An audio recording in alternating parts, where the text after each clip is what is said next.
आपको इसकी जानकारी दे देंगे। तो सुखदेव मुनि जी ने राजा परीक्षित जी को यही बात समझाई थी, राजन तुमने अपना राजपाट छोड़ गंगा के पावन तट पर पधारे हुए, बहुत अच्छा लक्षण है।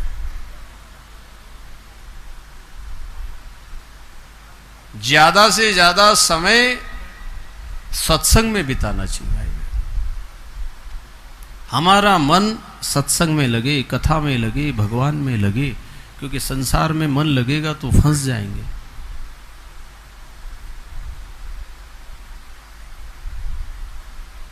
भगवान में मन लगना चाहिए। वो स्तुति गाते हैं ना, श्री रामचंद्र कृपालु भज मन हरण भव भय दारुण।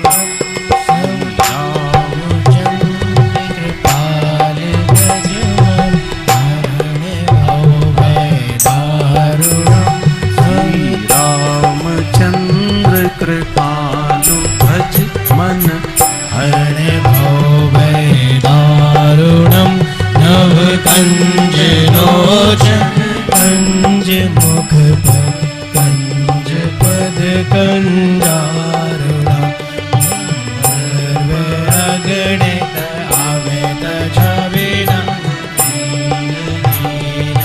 सुंदरम पटपीठ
मन को कहा है भगवान का भजन करना। तो जो चंचलता में भटक रहा है, जिस सुख शांति को ढूंढ रहा है, मन संसार में नहीं है। ये बार बार संत महात्मा हमें क्यों कहते हैं, भगवान में मन लगाओ, ध्यान लगाओ, भजन करो, सत्कर्म करो। तुम जिसकी तलाश कर रहे हो वो संसार में है ही नहीं।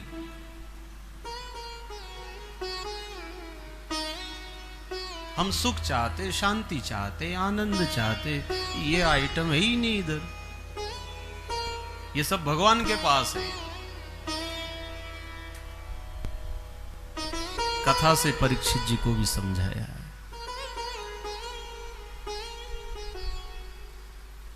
अष्टम स्कंद में गज और ग्राह की कथा आती, हाथी और मगरमच्छ की।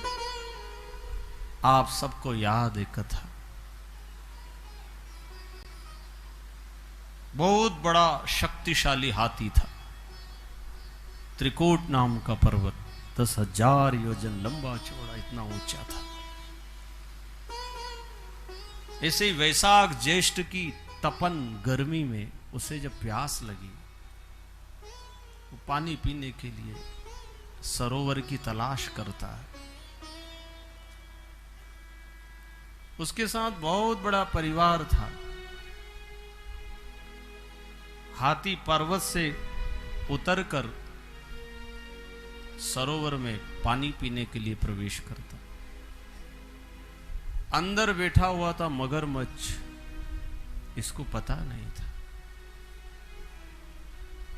ये तो जल क्रीड़ा में मस्त था। मगरमच्छ ने इसका पांव पकड़ लिया, इसने ध्यान नहीं दिया। मेरा कौन क्या कर सकता है?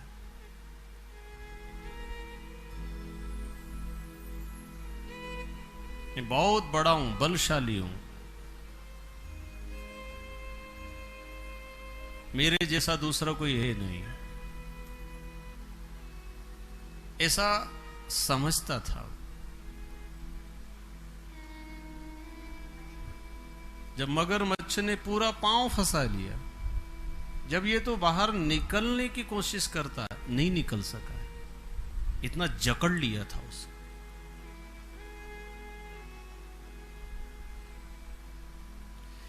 कथा है कितने तरीके से सुनाओ, कथा हमारी है। ये जीव इतना बलशाली है, पर फंस गया बेचारा, चिपक गया मोह माया में, अज्ञान में। माया दुख रूप है, अज्ञान, माया ने अज्ञान, अविद्या, और ब्रह्म ज्ञान सुख स्वरूप।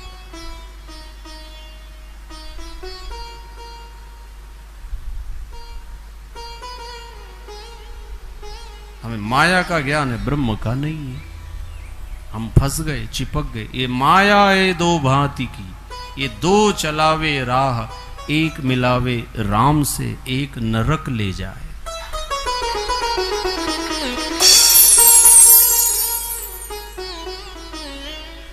फंस गए हम,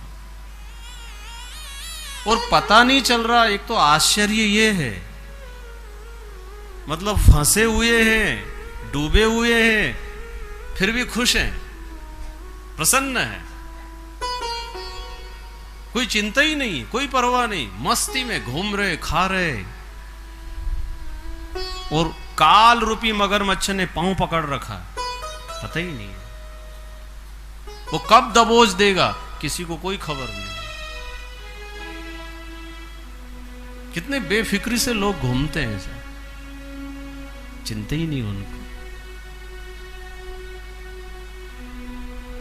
काल रूप, काल व्याल मुखग्रास, त्रास निर्नाश हे तवे। काल रूपी सर्प भाई बहनों सबके पीछे लगा हुआ। वो मगरमच्छ ने पांव पकड़ा, और जब ये निकलना चाहता, नहीं निकल सका। आप सब भी यहां तक निकल के आए हो, कैसे आए हो ये आप ही जानते हो। कितना काम, कितनी झंझट में हो, बाहर हो, देश में हो, विदेश में हो, भगवान आपके साथ है। आप बस में हो, ट्रेन में हो, हवाई जहाज में हो, ठंड में हो, गर्मी में हो, बरसात में हो, जहां हो भगवान आपके साथ है।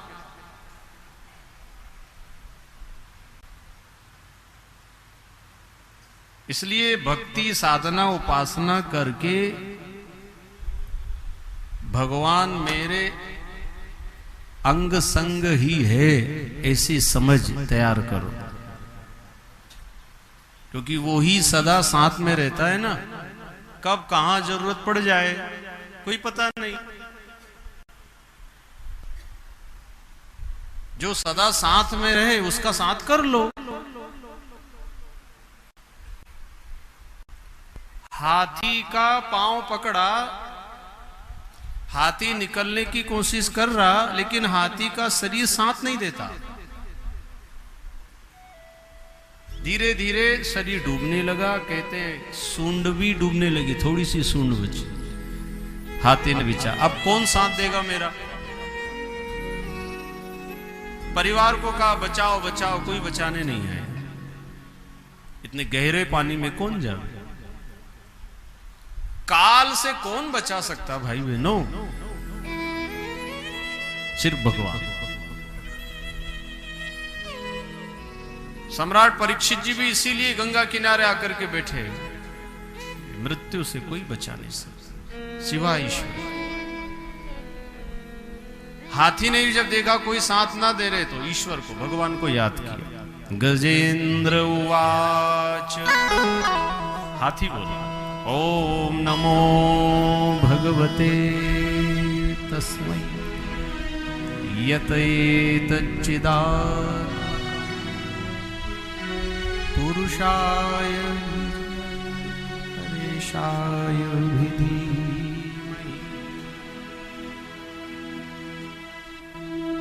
ओम नमो भगवते। हे भगवान, हे प्रभु, हे नारायण, रक्षा करो। आप सर्वव्यापक, सब जगह, सब जीवों के रक्षक हो। इस संकट की घड़ी में मेरा कोई साथ देने वाला नहीं, आप पधारो, आप मेरी मदद करो। प्रार्थना में जब प्राण था, निर्जीव प्रार्थना भगवान नहीं सुनता है। रटी रटाई प्रार्थनाएं भगवान नहीं सुनते।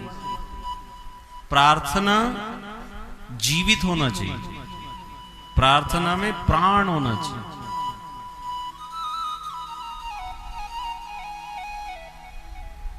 भगवान उसी क्षण मदद करने के लिए तैयार हो जाते हैं। भक्त जनों के संकट क्षण में दूर करे।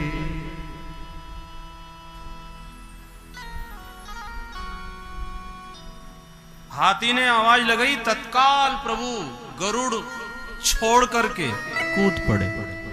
ऐसा लिखा उसी क्षण। हरि, री शब्द तो बाद में निकला। हाथी ने जैसे याद किया प्रभु को, हरि,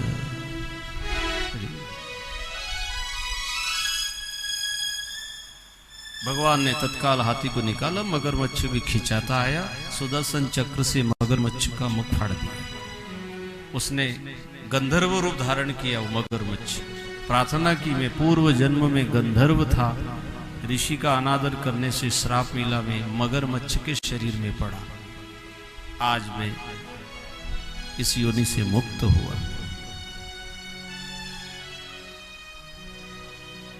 प्रार्थना करी हाथी ने, भगवान जी आए हाथी के लिए। मगरमच्छ फोकट में ही उद्धार हो गया। उसने कोई प्रार्थना स्तुति कुछ नहीं की, उसने सब खाली पांव पकड़ा था।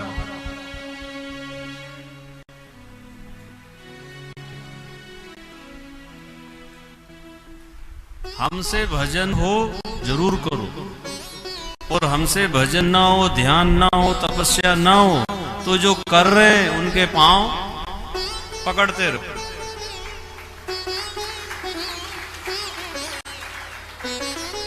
क्योंकि वे जाएंगे तो उनके साथ साथ अपन भी लटकते हुए पहुंच जाएंगे। इसलिए प्रणाम का बड़ा महत्व है भाई बहनों। प्रणाम परिणाम बदल देता है। मार्कंडेय ऋषि की कथा आपने सुनी होगी। 14 वर्ष की अल्प आयु थी उनको, लेकिन कोई गुरु मिले और कहा, बेटा जो सामने आए, साधु संत ब्राह्मण सबका प्रणाम करते जाना, परिणाम बदल जाए। अब सबको प्रणाम किया, सब आशीर्वाद देते गए, आशीर्वाद देते गए। वो अल्प आयु कल्प आयु में बदल गई। मार्कंडेय ऋषि अमर हो गए।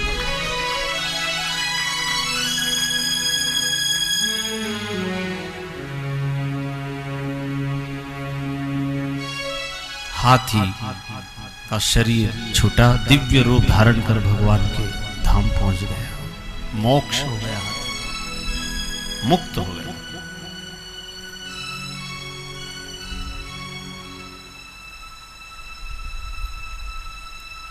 आप हम सब विचार करें,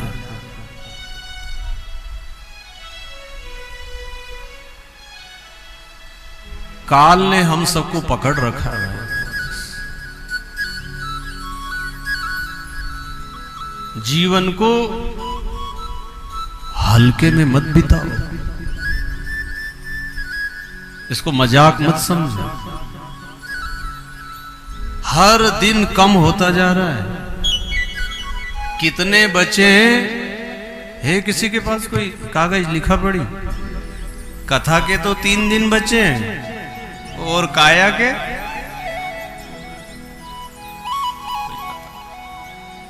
हाथी का कहते हैं थोड़ी सी सूंड बची थी, ठीक है ना, थोड़ी सी सूंड बची और उसने स्तुति की और अपना काम बना लिया।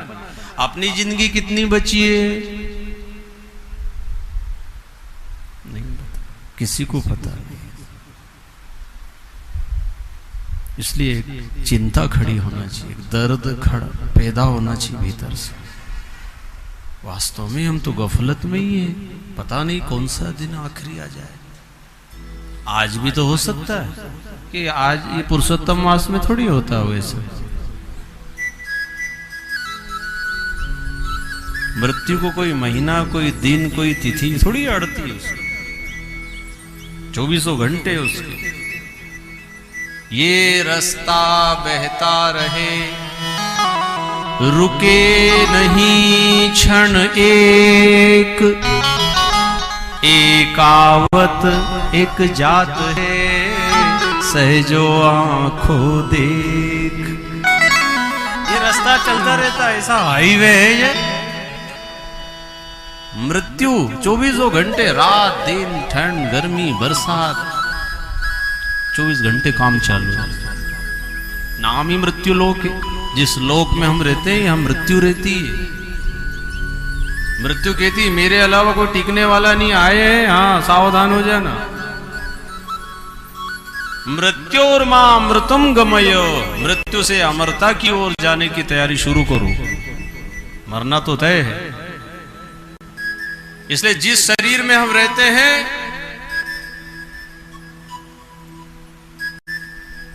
ऐसा कौन है जिसकी मृत्यु नहीं होती है? वो है आत्मा।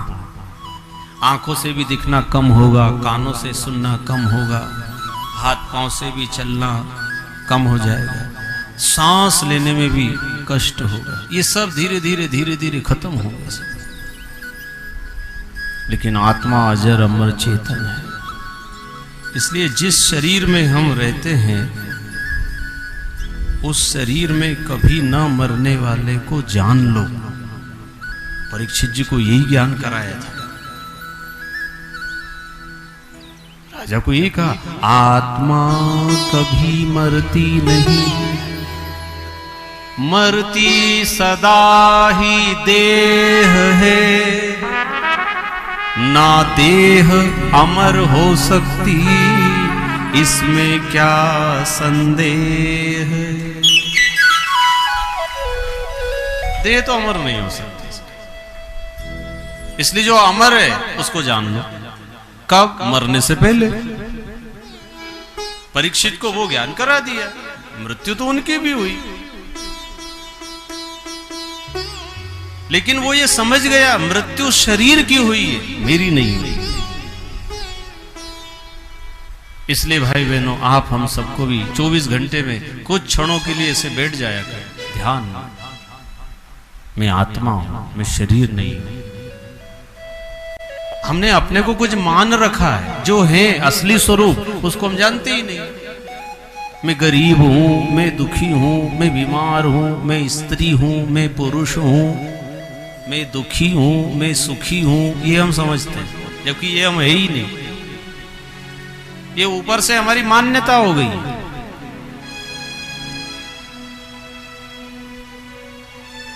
इसलिए जीवन में जब जब भी कहीं ऐसी परिस्थितियां आती है ना भाइयों, जब कुछ सहारा ना दिखे, हाथी को कोई सहारा नहीं दिखा, सम्राट परीक्षित जी को भी कोई सहारा नहीं दिखा, किसके सहारे रहो अब? भगवान के सहारे। एक साधे सब सब साधे सब जाए, जो तू सींचे मूल को तो फूले फले अघाए। मूल परम पिता परमात्मा का जिन्होंने सहारा लिया है, उनको और किसी के सहारे की जरूरत नहीं पड़ती।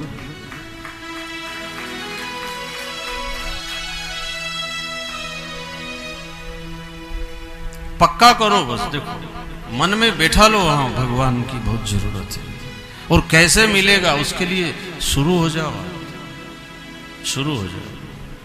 ज्यादा महंगा नहीं है, भगवान जी बहुत सस्ते हैं, पर पाने की इच्छा बहुत कठिनता से पैदा होती है। उसके लिए अंदर जब तीव्र भक्ति आ जाए, तीव्र मतलब उसके बिना रहा ना जाए, तीव्र भक्ति से संसार की वासना खत्म हो जाती है। तीव्र भक्ति होना चाहिए।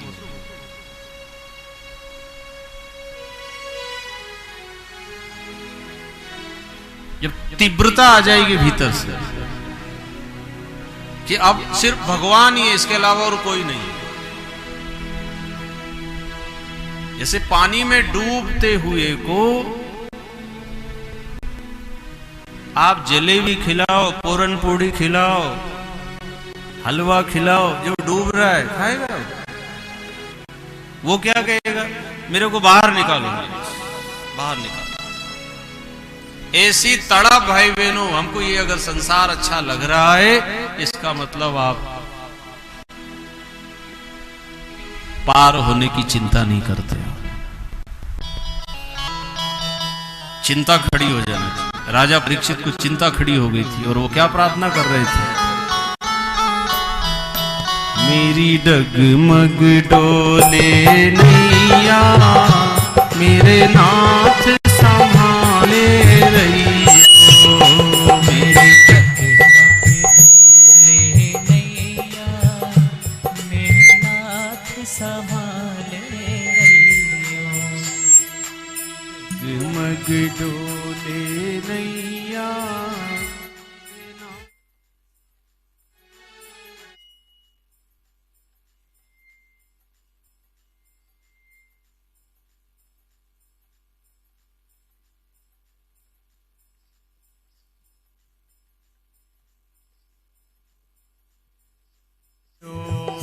मेरे नाथ संभाले, मेरे नाथ संभाले रहियो।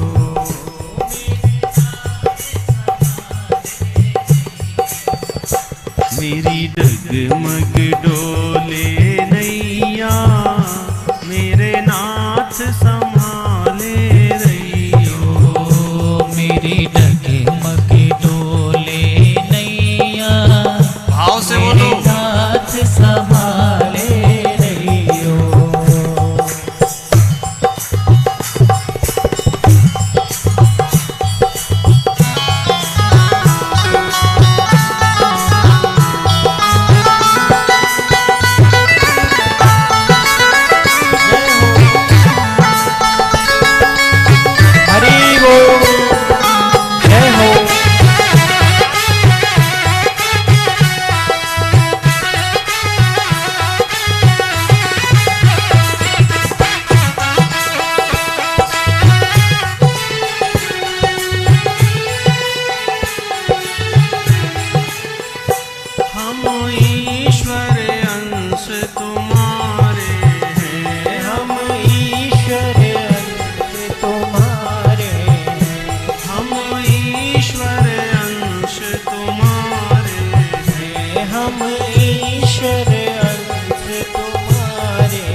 जब जब मैं तुमको याद करूं, जब जब मैं तुमको याद करूं, दिन रात तुम्हारा ध्यान धरूं, दिन रात तुम्हारा ध्यान धरूं, दिन रात तुम्हारा ध्यान धरूं, दिन रात तुम्हारा मेरे सामने खड़े हो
पंढरीनाथ भगवान की।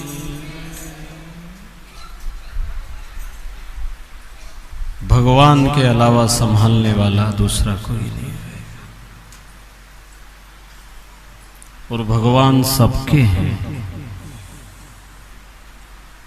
सबके साथ है।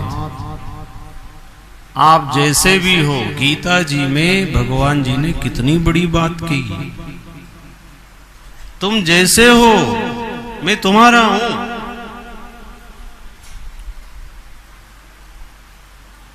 मेरे अलावा तुम्हें कोई पूर्ण सुख शांति आनंद नहीं दे सकता, तुम्हें आना मेरे पास ही पड़ेगा। तुम कैसे भी हो, अपि चेत्सु दुराचारो भजते माम अनन्य भाग साधुरेव समन्तव्य सम्यक व्यवसितो ही सह। अतिशय दुराचारी पापी भी अगर निश्चय कर ले कि अब भगवान के अलावा कोई मेरा साथ देने वाला नहीं, तो भगवान कहते हैं मैं उसे भी संभाल लेता हूं, अपना लेता हूं। कितने दयालु हैं।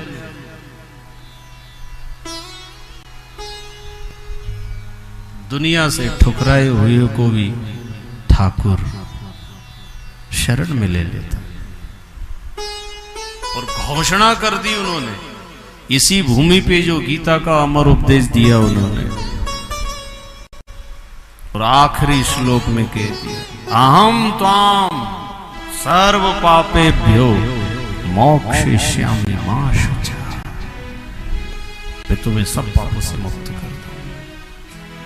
आ जाओ तुम मेरी शरण, स्वीकार करो लो।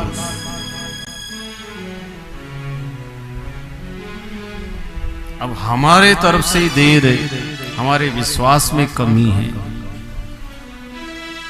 हम स्वयं ही अगर अपना कल्याण ना चाहें तो फिर भगवान भी कुछ नहीं कर सकते।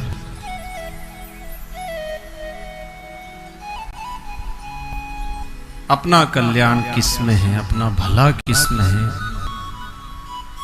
हमारा उद्धार किसमें है, ये स्वयं को ही समझना पड़ेगा। गुरु खाली मार्गदर्शन देगा, उपदेश देगा, चला जाएगा। अपना गुरु स्वयं को ही बनना पड़ेगा तो बात बनेगी। गुरु कृपा के पहले निज कृपा होना जरूरी है।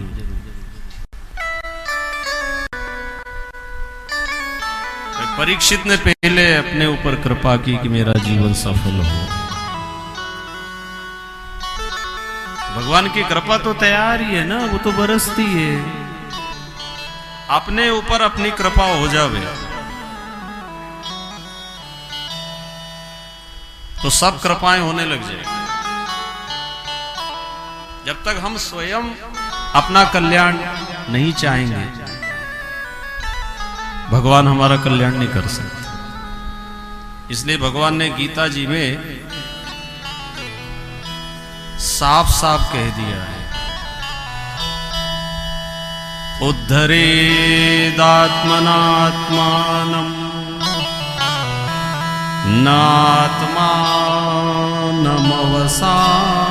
नात्मानमवसादयेत् आत्मैव आत्मनो बन्धुः आत्मैव रिपुरात्मनः।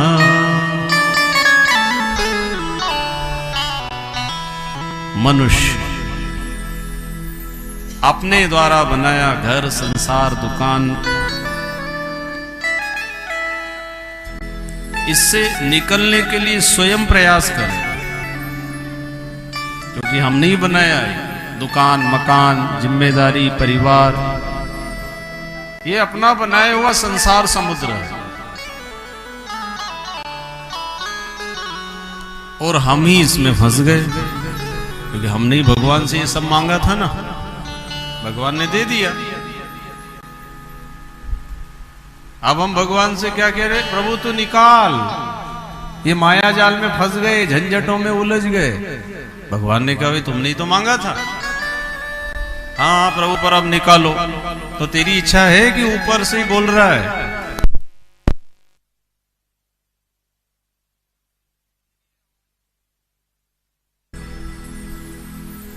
भगवान भीतर ही तो है। इसलिए भगवान कह रहे हैं तेरे अंदर से ये इच्छा प्रबल इच्छा है क्या? क्योंकि मनुष्य अपने द्वारा बनाए संसार समुद्र से अपना उद्धार खुद करे, ऐसा लिखा है।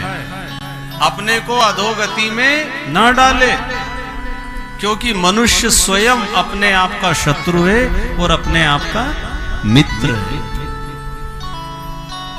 इसलिए अपने दोस्त बनो, अपने दुश्मन मत बनो।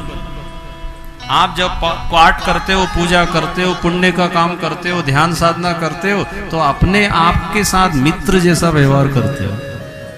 आप तीर्थ यात्रा पे आए हो ना, तो आप आपके दोस्त बने हुए हैं।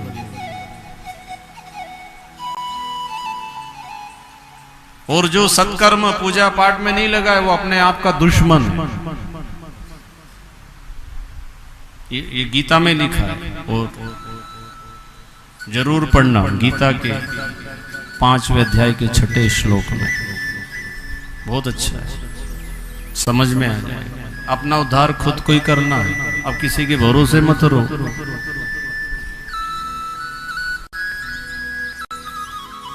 जब तक हम स्वयं तैयार नहीं होंगे, इन बातों को सुन सुन करके अगर हमारे हृदय में ये भाव नहीं जगा कि अपना कल्याण हमें ही करना है, मार्गदर्शन मिलेगा, अच्छी कथाएं सुनने को मिलेगी, लेकिन बंधुरात्मात्मनस्तस्य येर्मात्मैवात्मना जितः अनात्मनस्तु शत्रुत्वे वर्तेतात्मैव शत्रुवत् जितात्मना प्रशान्तस्य परमात्मा समाहितः शीतोष्ण सुख दुःखेषु तथा मानापमानयो।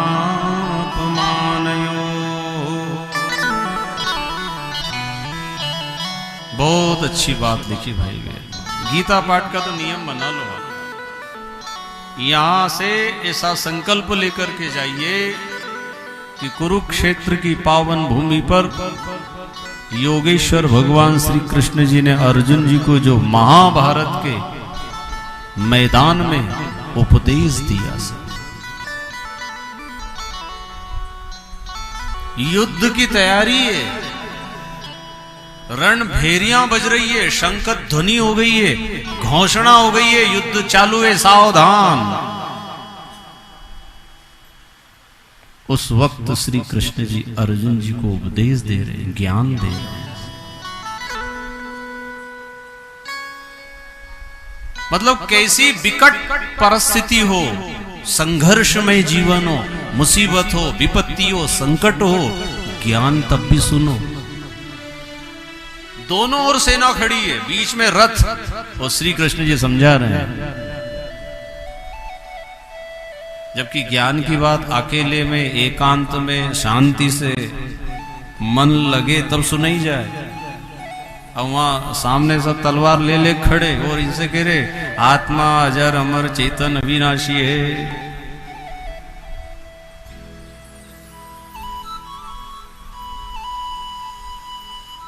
आप हम सबके जीवन में भी कितने संघर्ष हैं, झंझटें हैं, मुसीबतें हैं। इसी में से थोड़ा समय निकाल के सुन लो। ये मत सोचो ये काम हो जाए, ये हो जाए, इसके बाद शांति से एक ही काम, चारि धाम की यात्रा करना और फिर खूब भजन करेंगे।